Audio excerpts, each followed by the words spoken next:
सभी को नमस्कार। साथियों, जैसा कि आप जानते हैं कि दिल्ली की सरकार में मंत्री रहते हुए जय भीम मुख्यमंत्री प्रतिभा विकास योजना जैसी योजना हमने बनाई। लोग सीवर में मर जाया करते हैं, कोई सरकार केयर नहीं कर रही है, लेकिन पहली बार मैकेनाइज तरीके से 200 सीवर मशीनें लाके सीवर में उतरना बैन करके सीवर में होने वाली मौतों को दिल्ली में रोका और एक देश के सामने एग्जाम्पल पेश किया कि जो लोग इंसान के मल में उतरते हैं वो भी इंसान है, उनकी जान की कीमत होनी चाहिए। लेकिन अनफॉर्चुनेटली पूरे देश के अंदर हम देख रहे हैं जाति और धर्म के नाम पे लगातार उन्माद पिछले लगभग 10 सालों में बहुत ज्यादा बढ़ गया है। जगह जगह दंगे हो रहे हैं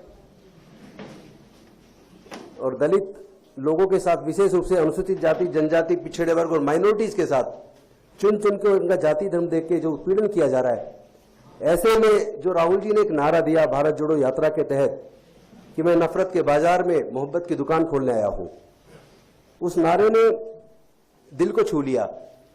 और उन्होंने जो कहा कि संविधान की रक्षा करनी है और देश में सामाजिक न्याय को आगे बढ़ाते हुए सभी वर्गों को उनके जनसंख्या के हिसाब से हिस्सेदारी भागीदारी मिलनी चाहिए, उस बात ने प्रेरित किया कि इसी बात की तो लड़ाई फूले, साहू, अंबेडकर, पेरियार, डॉक्टर बाबा साहब अंबेडकर जी ने लड़ी है पूरे जीवन।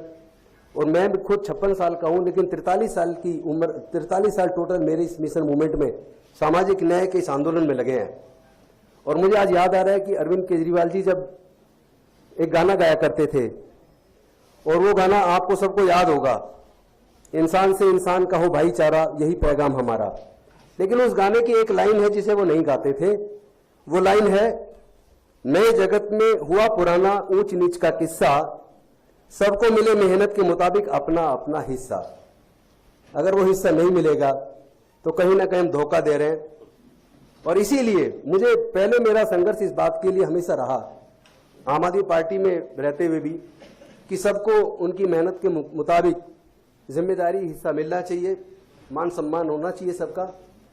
उन्होंने जो मुझे मौका दिया 2 बार विधायक लड़ने का और बहुत बड़े मार्जिन से 2 बार जीत हुई, मंत्री बनने का मौका दिया, उसके लिए तो मैं उनका आभार व्यक्त करता हूं। लेकिन मेरी लड़ाई कहीं और है। सामाजिक न्याय के मुद्दे पर, जाति जनगणना के मुद्दे पर, हिस्सेदारी भागीदारी के मुद्दे पर कहीं ना कहीं आम आदमी पार्टी चुप्पी साध लेती है। और विशेष रूप से अनुसूचित जाति, जनजाति, पिछड़े वर्ग में माइनॉरिटीज के लीडर्स के साथ अगर कोई बात होती है तो वो चुप्पी साध लेते हैं। ये बात कहीं ना कहीं दिल को लगती है, ठेस लगती है। और हमने कोशिश की पार्टी में रहते हुए कि सामाजिक न्याय पे आप लोग आइए, और आप सामाजिक न्याय पे नहीं आएंगे तो फिर कैसे हमारा विचार नहीं मिलेगा। इसी वजह से अल्टीमेटली दुखी मन से कि भाई यहाँ से सामाजिक न्याय की लड़ाई आगे बढ़ाना मुश्किल है। और मेरी लड़ाई कोई एमएलए, एमपी, मंत्री बनने की नहीं है, कभी नहीं रही। जिस चीज की लड़ाई, अगर वो लड़ाई वहां जाके वहां रह के नहीं लड़ सकता तो अननेसेसरी मैं उनको दुखी करूं या वो मुझे दुखी करूं, उसकी जरूरत क्या है। वो अपना, जो उनका अपना क्षेत्र उस पर काम करें, और मैं अपनी सामाजिक न्याय की लड़ाई जहां से आगे बढ़ती देखेगी वहां मुझे जाना चाहिए। और आज मुझे लगा कि चूंकि जो हमारे कांग्रेस के राष्ट्रीय अध्यक्ष हैं खड़गे जी, उनका खुद का जीवन संघर्ष से भरा रहा है, और राहुल गांधी जी का पूरे परिवार का जीवन संघर्ष से भरा रहा है, और वो आज अगर सामाजिक न्याय की बात कर रहे हैं, संविधान की रक्षा की बात कर रहे हैं, अगर वो हिस्सेदारी भागीदारी की बात कर रहे हैं कि सभी क्षेत्रों में हिस्सेदारी भागीदारी होनी चाहिए और वो मैं करके रहूंगा। उन्होंने यहां तक कहा कि ये मेरा राजनीतिक मिशन नहीं है, मेरे जीवन का मिशन है। इस बात ने कहीं ना कहीं मेरे दिल में जगह की। और मेरे भी जीवन का जो मिशन है वो राजनीति या एमपी, एमएलए बनना, मंत्री बनना या कोई बड़ा पद लेना, ये कभी नहीं रहा। और ये आम आदमी पार्टी के साथी भी जानते हैं। तो मैं अपने सामाजिक न्याय की लड़ाई को आगे बढ़ाने के लिए आज कांग्रेस को ज्वाइन किया, और उन्होंने मुझे बड़े सम्मानपूर्वक ज्वाइन कराया। मैं के.सी. वेणुगोपाल जी, जो राष्ट्रीय महासचिव है, उनका भी धन्यवाद करता हूँ। मुख्य प्रवक्ता पवन खेड़ा जी का भी धन्यवाद करता हूँ। राजू जी का भी धन्यवाद करता हूँ, चूंकि SC/ST, OBC, माइनॉरिटी मोर्चा पूरे देश का देख रहे हैं, और SC/ST के मोर्चे को राजीव त्रिलोटी देख रहे हैं, उनका भी मैं धन्यवाद करता हूँ। दिल्ली के अध्यक्ष देवेंद्र यादव जी, उनका भी धन्यवाद करता हूँ। विशेष धन्यवाद करता हूँ मैं डॉक्टर अनिल जैन जी का, जो मेरे संघर्ष के पुराने साथी हैं।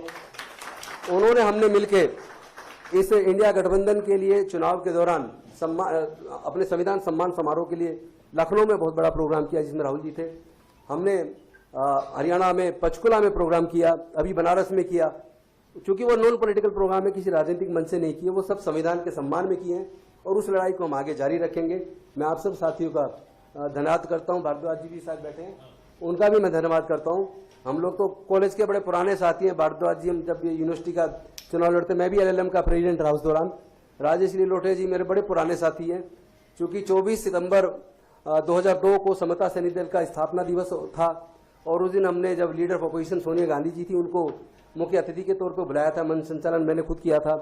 तो तब से मैं क्लोजली वॉच कर रहा हूँ अपने इन साथियों को, और मुझे लगता है कि हम लोग मिलके पूरे देश में सामाजिक न्याय की लड़ाई को और मानवता की इस लड़ाई को, इंसानियत की लड़ाई को, जिसमें जाति और धर्म के लिए कोई स्थान ना हो, एनिहिलेशन ऑफ कास्ट जो बाबा साहब ने लिखी थी, मुझे लगता है उसको पूरा करने का समय आ गया है। बहुत बहुत धन्यवाद, शुक्रिया।